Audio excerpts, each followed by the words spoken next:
আসসালামু আলাইকুম প্রিয় শিক্ষার্থীরা। এখন আমরা দ্বিতীয় পরিচ্ছেদ বিবরণমূলক লেখা নিয়ে আলোচনা করব। এখানে দেখো, এখানে লেখা আছে সৈয়দ মুজতবা আলী 1904 সালে জন্মগ্রহণ করেন এবং 1974 সালে মৃত্যুবরণ করেন। অর্থাৎ এখানে সৈয়দ মুজতবা আলী সম্পর্কে কিছু কথা লেখা আছে, সেগুলো তোমরা পড়ে নিবা।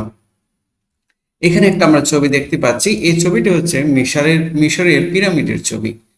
তারপর আমরা দেখি, এই যে এখানে পিরামিড সম্পর্কে কে লিখেছেন? সৈয়দ মোস্তফা আলী। দেখো, পিরামিড পিরামিড পিরামিড আশ্চর্যবোধক চিহ্ন দিয়ে এখানে লেখা আছে। প্রিয় শিক্ষার্থীরা, এই পৃষ্ঠাগুলি তোমরা বই থেকে একদম মনোযোগ সহকারে পড়ে নিবে। 79 পৃষ্ঠা, তারপরে আছে 80 পৃষ্ঠা। এই পৃষ্ঠাগুলি তোমরা বই থেকে একদম মনোযোগ সহকারে পড়ে নিবে। ওকে, এখানে দেখো কিছু শব্দের অর্থ দেওয়া আছে, তো আশা করি তোমরা সেগুলো শব্দের অর্থগুলো কি পড়ে নিবে।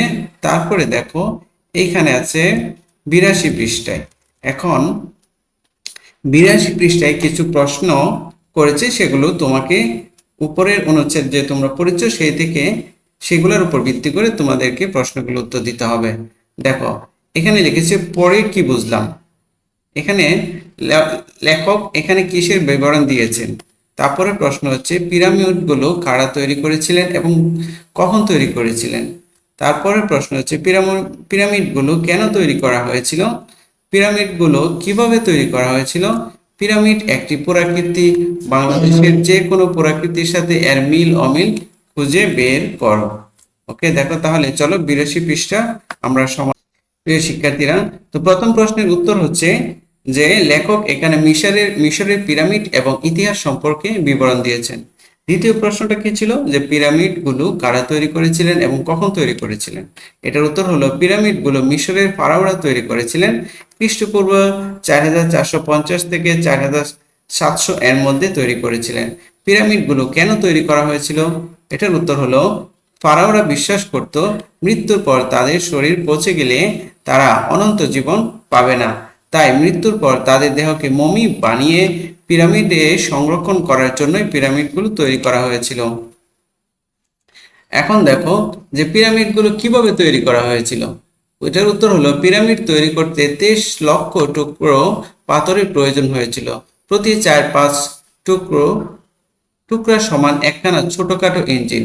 টুকরোগুলো 6 ফুট উঁচু ও 3 ফুট চওড়া। মাওয়ায়ের মিস্ত্রিরা পিরামিডের ভিতরে কুটুরি বানিয়ে বাইরের দেয়ালে পলেস্তারা লাগিয়ে দেয়। ওকে প্রিয় শিক্ষার্থীরা, পরের প্রশ্ন হচ্ছে পিরামিড একটি পুরাকীর্তি, বাংলাদেশের যে কোনো পুরাকীর্তির সাথে মিল অমিল খুঁজে বের করো। এটার উত্তর হলো যে বাংলাদেশের একটি অন্যতম পুরাকীর্তি হলো পাহাড়পুরের বৌদ্ধবিহার। মিশরের পিরামিড একটি পুরাকীর্তি।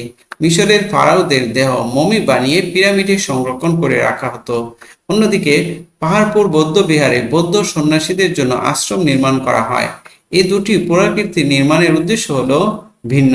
অন্যদিকে এদের দুটির মধ্যে মিল হলো প্রাচীন মানুষের জিনিসপত্র রাখা হতো। প্রিয় শিক্ষার্থীরা, তাহলে আমরা 82 পৃষ্ঠার সমস্যার সমাধান করেছি। এখন 83 পৃষ্ঠে বলেছে যে বলি ও লিখি। পিরামিড রচনায় লেখক যা বলেছেন তা তোমার নিজের ভাষায় বলো এবং নিজের ভাষায় লেখো। প্রিয় শিক্ষার্থীরা, এই প্রশ্নের উত্তর করতে গেলে তোমাদেরকে অবশ্যই পিরামিড সম্পর্কে যে অনুচ্ছেদটি দেওয়া আছে সেটা খুব ভালো করে বেশ কয়েকবার পড়তে হবে। তারপর তোমরা নিজের মতো করে এই 83 পৃষ্ঠার অনুচ্ছেদটি লিখবে। তাহলে চলো আমরা কিভাবে লিখতে পারি অনুচ্ছেদটি একটু দেখে নেই। প্রিয় শিক্ষার্থীরা, পাঠ্য বইয়ের পৃষ্ঠা হচ্ছে 83। এখানে দেখো, পিরামিড রচনায় লেখক যা বলেছে তা নিজের ভাষায় লেখো, বলো এবং নিজের ভাষায় লেখো। এটার উত্তর হলো সৈয়দ মুজতবা আলী রচিত পিরামিড ভ্রমণ কাহিনী। লেখক মিশরের কায়রোতে ভ্রমণ করতে যান। সেখানে বিশ্বের অন্যতম প্রাচীন দেশীয় সভ্যতার ইতিহাসে পিরামিড সম্পর্কে বর্ণনা করেন। কায়রোর অদূরে গিয়ে উপস্থিত মিশরের পিরামিড দেখে আশ্চর্য হয়ে যান। পিরামিড সম্পর্কিত বিভিন্ন জল্পনা কল্পনা সম্পর্কে বর্ণনা দেন। বিভিন্ন জাতি এদেশ জয় করে পিরামিড থেকে ধন দৌলত লুট করার বিষয়ে বলেছেন, কিন্তু কেউ পিরামিডের পলেস্তার ভেদ করে ভিতরে প্রবেশ করতে পারেনি। ওকে, তারা বিশ্বাস করত তাদের শরীর পচে গেলে বা কোনো আঘাতে ক্ষয় হলে তারা পরলোকে অনন্ত জীবন পাবে না।